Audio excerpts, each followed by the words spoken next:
Pernahkah kamu berpikir, kenapa dalam setiap ceramah, khutbah, nasihat, selalu ada satu kata yang terus diulang? Ya, takwa.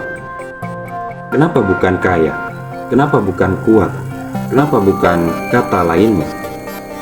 Sebab ternyata satu-satunya bekal paling berharga dalam hidup ini yang tidak bisa dibeli dimanapun adalah takwa. Takwa itu bukan sekedar istilah agama.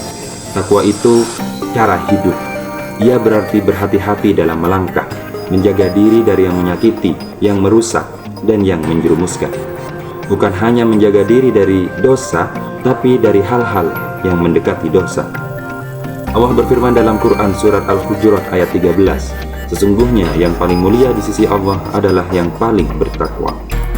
Artinya, kemuliaan seseorang bukan karena jabatan, bukan karena harta, bukan karena ketenaran, tapi karena ketakwaannya. Ada satu kisah yang sangat indah. Umar bin Khattab bertanya kepada Ubay bin Ka'ab, apa itu takwa? Ubay balik bertanya, pernahkah engkau melewati jalan penuh duri? Umar menjawab, ya, saya pernah. Lalu Ubay bertanya kembali, apa yang engkau lakukan? Umar menjawab, aku berhati-hati, aku angkat pakaianku, aku menjaga langkahku. Begitulah takwa. Hidup ini penuh dengan duri. Orang yang bertakwa selalu memilih langkah paling aman, paling bersih, dan paling selamat. Jika takwa saja membuat seseorang mulia, maka seorang pemimpin wajib bertakwa. Kenapa? Karena pemimpin bukan hanya menjaga dirinya, tapi menjaga orang lain.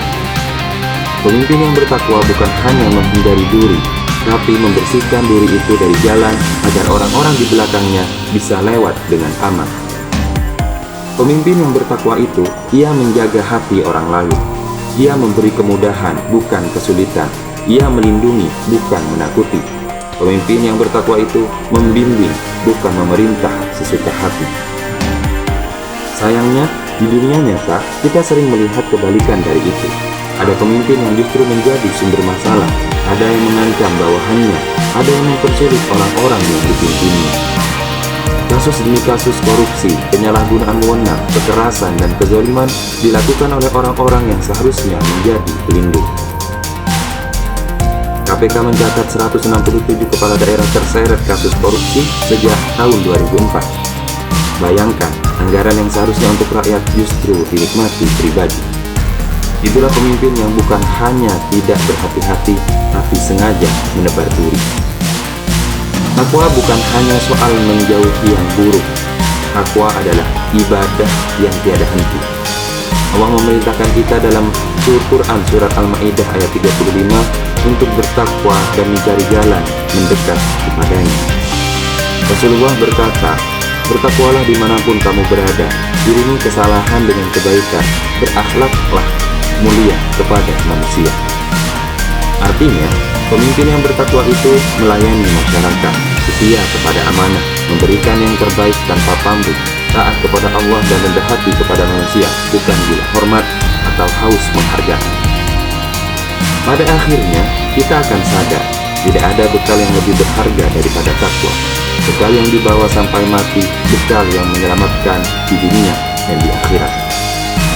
Allah menegaskan dalam Quran surat Al-Baqarah ayat 197, sebaik-baik bekal adalah takwa. Di dunia, ia menjaga langkah kita, dan di akhirat, ia menerangi jalan kita. Mulailah dari diri kita, dari rumah kita, dari posisi kecil yang kita pegang. Misalnya, guru menjadi teladan bagi muridnya, santri menjadi contoh bagi temannya, pemimpin menjadi pelayan bagi masyarakatnya.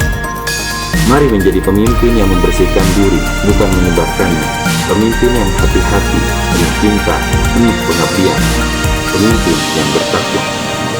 Karena dunia ini tidak butuh lebih banyak penguasa. Dunia ini butuh lebih banyak pemimpin yang bertakwa.